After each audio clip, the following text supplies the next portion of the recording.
Hello বন্ধুরা, আমি সীমা আজকে নিয়ে চলে এসেছি আবারও একটা রান্নার এক্সপেরিমেন্টাল ভিডিও বা রেসিপি তোমাদের সাথে শেয়ার করতে। বাড়িতে যদি পাউরুটি আর একটু সুইট কর্ন থাকে তাহলেই কিন্তু এই রেসিপিটা ছটপট তৈরি হয়ে যাবে এবং খুবই কম সময়ে। তা চলো তোমাদের সাথে ডিরেক্টলি এই রেসিপিটাতেই চলে আসি। এটা সন্ধ্যের টিফিন, সকালের ব্রেকফাস্ট বা বাচ্চাদের টিফিনেও কিন্তু দিতে পারো। চলো তাহলে এবার আমরা রেসিপিতে চলে আসি।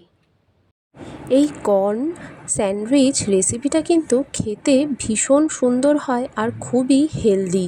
কর্ন কিন্তু শরীরের জন্য খুবই হেলদি একটা ফুড। দেখো বন্ধুরা, বাজার থেকে বরমশাই এনেছিল সুইট কর্ন।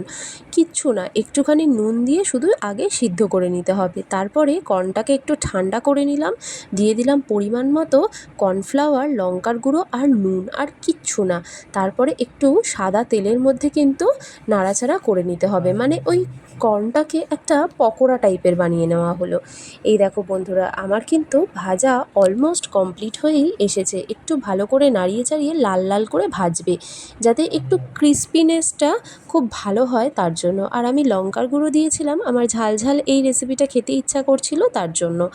দেখো খুব সুন্দর করে কিন্তু আমার কর্নটা ভাজা হয়ে গেল। এরপর কি, ওপর থেকে দিয়ে দিলাম কিন্তু রেড চিলি সস আর হচ্ছে টমেটো সস। যদি তোমাদের বাড়িতে রেড চিলি সস না থাকে, এখানে গ্রিন চিলি কিংবা ব্ল্যাক পেপার যে কিছুই ইউজ করতে পারো। দেখো খুব ভালো করে কিন্তু আমি নাড়িয়ে চাড়িয়ে নিলাম। এরপরে কিন্তু দেখো আমি ব্রাউন ব্রেড নিয়েছি। তোমাদের বাড়িতে যদি সাদা ব্রেড থাকে, মানে যেটা ময়দার ব্রেড হয়, সেটাও নিতে পারো।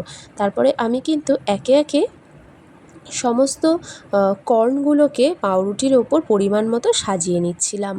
তারপরে একটা পাউরুটির স্লাইসে কর্নটা দিয়ে ওপর থেকে আরেকটা পাউরুটির স্লাইস চেপে দিলাম, ঠিক আছে?